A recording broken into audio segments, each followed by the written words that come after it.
Acredito que todos nós, na infância, já conhecemos fantoches. Sejam aqueles que colocam a mão dentro e mexe a cabeça as mãos, ou aqueles fantoches controlados por cordas que pode fazer andar, correr, pular, dançar. Nós conhecemos a ideia de fantoches. E essa palavra fantoche é usada também quando se fala de reis, especialmente na antiguidade. Era uma prática comum, até chamam de vassalos, os reis que foram dominados por outros reis. Por exemplo, durante os grandes impérios, a Síria, Babilônia, Medo-Pérsia, Grécia, Roma, que os impérios dominavam vários outros países. E muitas vezes eles deixavam alguém continuar como rei sobre aquele país. Às vezes eles colocavam ou tiravam, colocavam outro que eles gostaram mais, mas deixavam continuar com o título de rei, servindo de alguma forma, governando de alguma forma, mas controlado por quem estava puxando as cordas, controlado pelo imperador e o povo do próprio império. E essa prática é algo que observamos ao longo da história, inclusive que nós observamos nas Escrituras, especialmente quando estudamos o reino dividido do Antigo Testamento, como alguns dos reis de Judá foram, na verdade, fantoches, reis controlados por outros reis, especialmente pelos imperadores da Síria, da Babilônia, também o faraó do Egito. Em algumas situações, dominavam e controlavam quem estava reinando em Jerusalém sobre o povo de Judá. Então, vamos iniciar observando alguns exemplos disso, para depois fazer algumas aplicações. Primeiro, em 2 Crônicas, capítulo 28, nós encontramos o caso do rei Acaz pedindo ajuda aos assírios, e ele, por causa disso, acaba sendo o fantoche do rei da Síria. 2 Crônicas, capítulo 28, começando no versículo 16. Naquele tempo, mandou o rei Acaz pedir aos reis da Síria que o ajudassem, pois vieram de novo os edomitas e derrotaram Judá e levaram presos em cativeiro. Também os filisteus deram contra a cidade da Campina e do sul de Judá e tomaram Bet-Semes, Aijalon, Gederote, Socó e suas aldeias, Timna e suas aldeias, e Ginzo e suas aldeias, e habitavam ali. Porque o Senhor humilhou a Judá, por causa de Acaz, rei de Israel, porque este permitira que Judá caísse em dissolução, e ele, de todos, se entregou à transgressão contra o Senhor.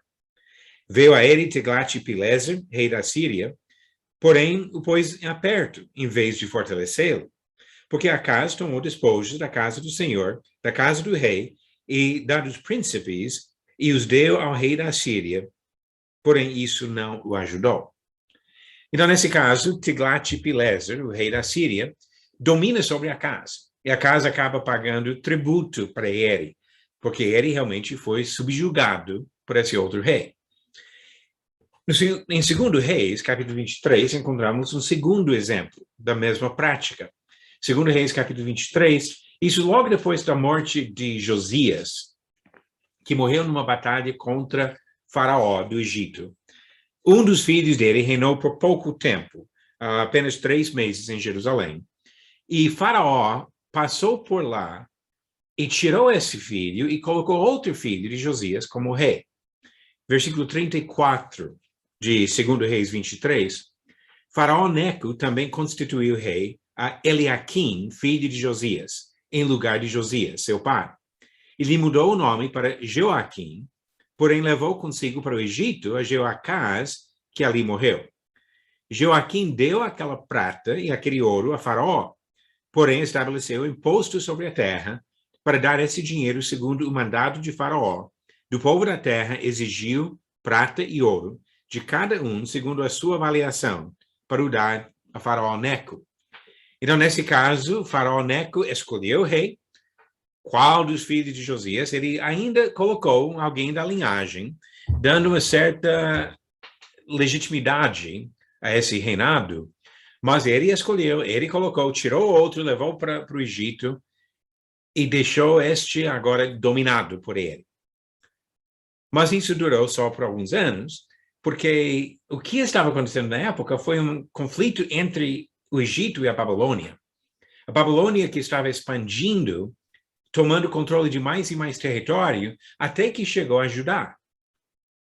Até então, o Egito dominava sobre Judá, mas agora a Babilônia tomou conta de Judá.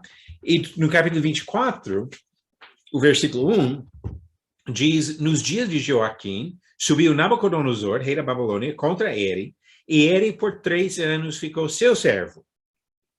Então se rebelou contra ele. Então, nesse caso, Nabucodonosor, rei da Babilônia, tomou controle. Então, Joaquim foi fantoche do Egito e agora é fantoche da Babilônia. E depois de um tempo ele decide que não quer ser mais fantoche de ninguém, mas isso também não vai dar certo, porque Deus já está agindo, castigando o povo de Judá. Pouco mais para frente, Nabucodonosor tira outro rei e coloca mais um no lugar. Isso, capítulo 24, versículo 17, diz: o rei da Babilônia estabeleceu rei em lugar de Joaquim, ao rei paterno deste, Matanias, de quem mudou o nome para Zedequias. E assim chegamos ao último dos reis de Judá, Zedequias. Mais um fantoche, mais um rei controlado por outro rei de fora. Então, nesse caso, o que estamos falando é de homens, reis subordinados a outros reis, a reis pagãos. Mas o ponto que eu quero frisar é que mesmo assim eram responsáveis diante de Deus e cobrados, até criticados e condenados por sua desobediência a Deus. Vamos agora voltar e observar isso sobre esses reis que eu acabei de citar. Primeiro, o rei Acaz. Segundo Crônicas, mais uma vez, capítulo 28, observamos aqui a opinião de Deus sobre as coisas que aconteceram no reinado de Acaz. Segundo Crônicas, capítulo 28, começando no versículo 22. No tempo da sua angústia, cometeu ainda maiores transgressões contra o Senhor, ele mesmo, o rei Acaz, pois ofereceu sacrifícios aos deuses de Damasco que o feriram, e disse, visto que os deuses dos reis da Síria os ajudam, eu lhes oferecerei sacrifícios para que me ajudem a mim. Porém, eles foram a sua ruína e a de todo Israel. Ajuntou a casa os utensílios da casa de Deus, fê-los em pedaços e fechou as portas da casa do Senhor. E fez para si altares em todos os cantos de Jerusalém. Também em cada cidade de Judá fez altos para queimar incenso a outros deuses. Assim provocou a ira do Senhor, Deus de seus pais. O ponto aqui, e o que eu quero frisar, e vamos observar a mesma coisa com outros exemplos, é que mesmo sendo fantoche, mesmo sendo dominado por outro rei, um rei que não servia ao Senhor, quando ele fez coisas contra Deus, ele foi cobrado e responsável por isso. Não tinha desculpa em falar, mas eu não tenho domínio da situação, eu sou fantoche, o outro está dominando tudo aqui, eu tenho que fazer o que manda. Não, ele foi responsável por seus próprios atos. Agora, o segundo caso que citamos, Joaquim, aquele que era fantoche do Egito e depois da Babilônia. Segundo Crônicas também, capítulo 36, versículo 5 em diante, tinha Joaquim a idade de 25 anos quando começou a reinar, e reinou 11 anos em Jerusalém. Fez ele o que era mal perante o Senhor, seu Deus. Subiu, pois, contra ele Nabucodonosor, rei da Babilônia, e o amarrou com 2 cadeias de bronze para o levar à Babilônia. Também alguns dos utensílios da casa do Senhor levou Nabucodonosor para a Babilônia, onde os pôs no seu templo.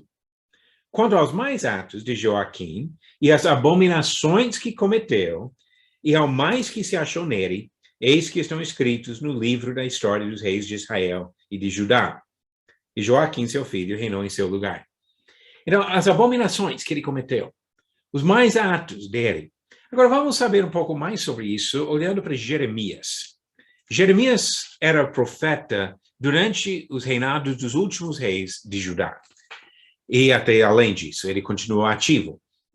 Ele falou especificamente sobre Joaquim, na verdade, transmitindo o que Deus falou sobre Joaquim aqui, no versículo 22 de Jeremias, começando no versículo 21. Deus diz, Falei contigo na tua prosperidade, mas tu disseste, não ouvirei. Tem sido este o teu caminho desde a tua mocidade, pois nunca deste ouvidos à minha voz. O vento apacentará todos os teus pastores, e os teus amantes irão para o cativeiro. Então certamente ficarás envergonhada e confundida por causa de toda a tua maldade.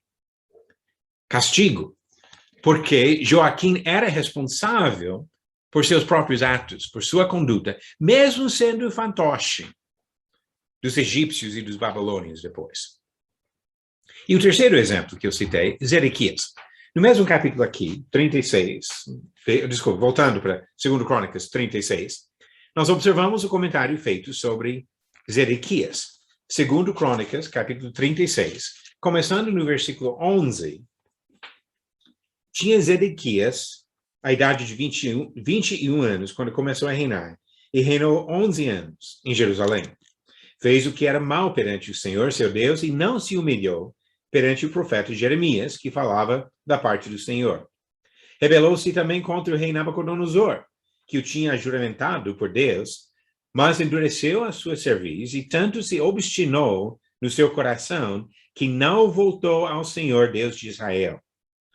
Também todos os chefes dos sacerdotes e o povo aumentavam mais e mais as transgressões, segundo todas as abominações dos gentios, e contaminaram a casa que o Senhor tinha santificado em Jerusalém.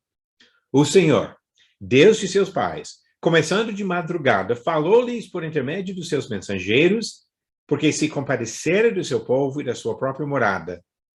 Eles, porém, zombavam dos mensageiros, desprezavam as palavras de Deus e mofavam dos seus profetas, até que subiu a ira do Senhor contra o seu povo.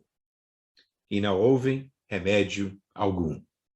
Até essa última frase descrevendo muito bem o final de Judá. Não houve remédio. Deus já tinha feito de tudo para salvar aquele povo. Mas o povo continuou obstinado. E o rei continuou nas suas transgressões. Mesmo sendo vassalo de outro povo, ele era responsável por seus próprios atos. Agora, esses exemplos dos reis servem para introduzir o assunto para nós. Porque existem várias outras situações de subordinação, onde todos nós vivemos subordinados à autoridade de outros seres humanos. Eu quero ilustrar isso com vários casos e depois vamos ver vários versículos sobre isso do Novo Testamento. Mas pode pensar na relação de empregado e empregador. Não é que o empregador, ou o chefe, o patrão, tem mais valor como ser humano, mas ele tem uma posição superior ao empregado. No mesmo sentido, no casamento. Mulher e marido têm valor igual, mas Deus colocou o marido numa posição de liderança e mandou que a mulher fosse submissa a ele. Filhos e pais. Os pais devem governar, os filhos devem ser obedientes aos pais. Um cidadão de qualquer país e as autoridades do governo. Nós que vivemos aqui no Brasil temos que respeitar as leis brasileiras. Nós vivemos sujeitos a essas leis, sujeitos à autoridade de governantes. Não que são pessoas melhores ou que têm mais valor diante de Deus, mas presidente, governador, prefeito e outros têm posições de autoridade sobre nós. Vivemos subordinados à autoridade humana. No contexto de uma igreja local, com seus presbíteros, o cristão que participa daquela congregação vive sujeito à autoridade desses presbíteros. São vários exemplos de subordinação, onde, de alguma forma, talvez nós poderíamos nos ver como fantoches, que tem outra pessoa que exerce um certo controle sobre nós. E nessas situações, o que Deus ensina é que nós devemos demonstrar uma atitude de obediência, de submissão à autoridade da pessoa que está acima. Em todos os casos que acabei de citar, nós devemos ser obedientes às pessoas que têm essa autoridade. Vamos ver agora, especialmente em Efésios, mas depois mais alguns versículos, Efésios trata de várias situações de submissão à autoridade humana, nos capítulos 5 e 6 do livro. Efésios capítulo 5, versículo 22. As mulheres sejam submissas ao seu próprio marido, como ao Senhor. E nós vamos observar que essa questão de fazer como ao Senhor vai entrar nos outros exemplos aqui também. Capítulo 6, versículo 1. Filhos, obedecei a vossos pais no Senhor, pois isto é justo. E no mesmo capítulo, versículo 5, quanto a vós outros, servos, obedecei a vosso Senhor, segundo a carne, com temor e tremor, na sinceridade do vosso coração, como a Cristo. Então, usando esses exemplos aqui, no casamento, na família e no trabalho, nós aceitamos a responsabilidade, devemos aceitar, de nos submeter às pessoas que têm autoridade sobre nós. A mulher ao marido, os filhos aos pais, e o servo, ou no nosso contexto hoje, empregado em relação ao empregador. No contexto da igreja, Hebreus capítulo 13, o autor fala sobre pessoas que têm uma posição de liderança no contexto espiritual. Hoje em dia, que nós não temos mais apóstolos para esse papel, a aplicação seria principalmente em relação aos presbíteros. E o que ele diz aqui? Obedecei aos vossos guias e sede submissos para com eles, pois velam por vossa alma, como quem deve prestar contas para que façam isto com alegria e não gemendo, porque isto não aproveita a vós outros. Obedecei aos vossos guias. Ele mostra aqui a questão de uma submissão àqueles que têm uma responsabilidade de liderança espiritual. E 1 Pedro capítulo 2 fala sobre a autoridade dos governantes e a necessidade também de nos submeter a esta autoridade. 1 Pedro capítulo 2, começando no versículo 13, sujeitai-vos a toda instituição humana por causa do Senhor, quer seja ao rei, como soberano, quer as autoridades, como enviadas por ele, tanto para castigo dos malfeitores, como para louvor dos que praticam o bem. Porque assim é a vontade de Deus, que pela prática do bem façais emudecer a ignorância dos insensatos. Como livres que sois, não usando todavia a liberdade por pretexto da malícia, mas vivendo como servos de Deus.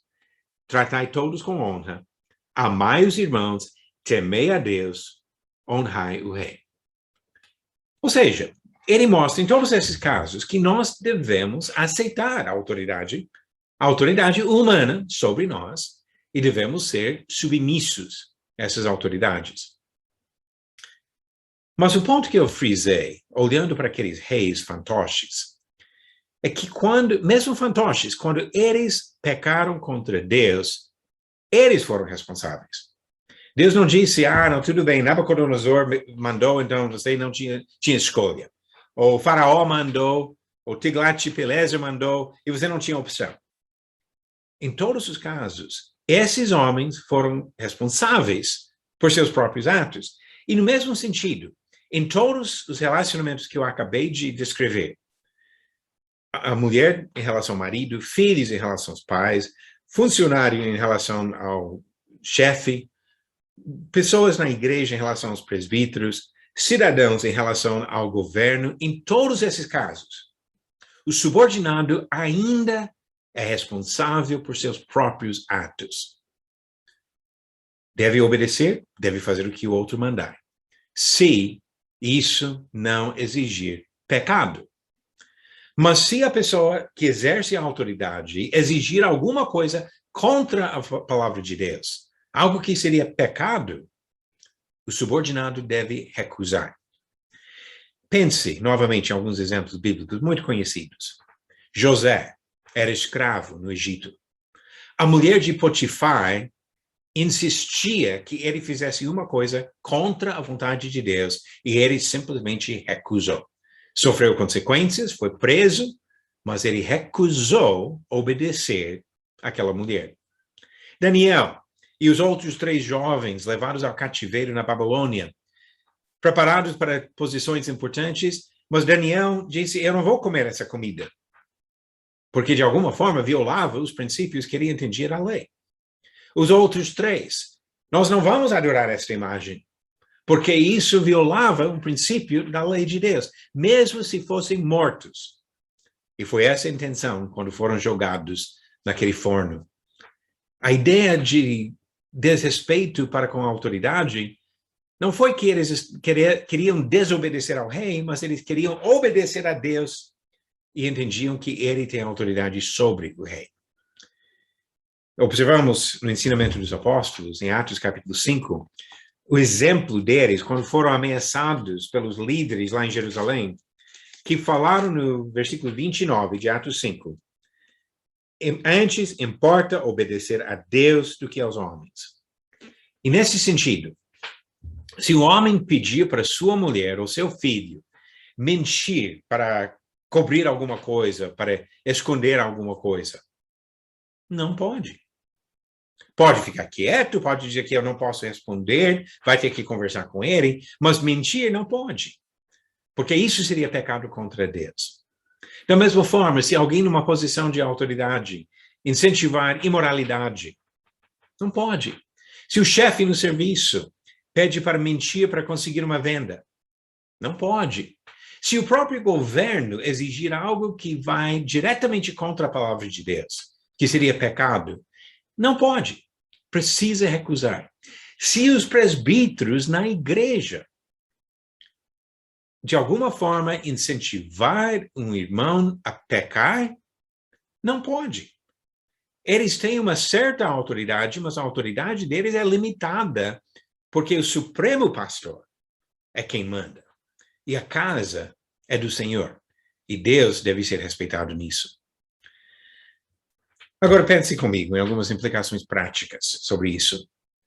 Acabei de falar que nós não podemos mentir ou cometer outro pecado, mesmo quando a autoridade manda. Esse princípio deve nos governar no serviço, deve nos governar como cidadãos, deve nos governar dentro de casa, de não violar a palavra de Deus, mesmo para obedecer e agradar uma pessoa em posição de autoridade. Mas uma outra implicação que eu acho muito importante nisso.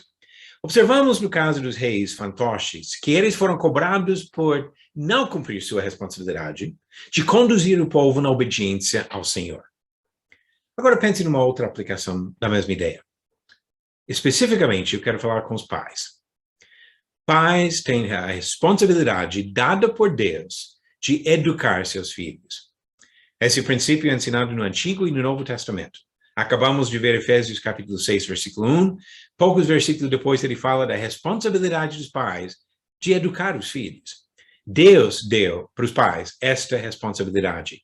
E pais não podem fugir desta responsabilidade de educar os filhos.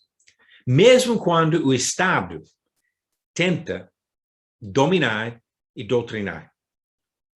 E vamos ser bem sinceros sobre isso. A situação que existe hoje, não somente no Brasil, mas em muitos outros países, é de governos acharem que os pais são incompetentes, incapazes de educar seus próprios filhos. Que isso não é papel dos pais, é papel do governo. E assim querem dominar e doutrinar crianças desde pequeno, exigindo matrícula na escola cada vez mais cedo. Atualmente no Brasil, se não me engano, a partir de 4 anos, eles querem que os pais matriculem os filhos na escola, para a escola, como representante do governo, ter poder para doutrinar e dominar as mentes dessas crianças. Agora, Daniel foi educado numa escola ruim, uma escola de pessoas pagãs. E não é que necessariamente o fato da criança estar na escola, por si só, tem que ser o problema. Mas os pais não podem entregar para a escola a responsabilidade de educar os filhos. Precisam saber o que estão aprendendo na escola, tanto dos professores como dos colegas. Precisam estar envolvidos, ativos, conversando com os filhos e corrigindo os ensinamentos errados que recebem nesse ambiente.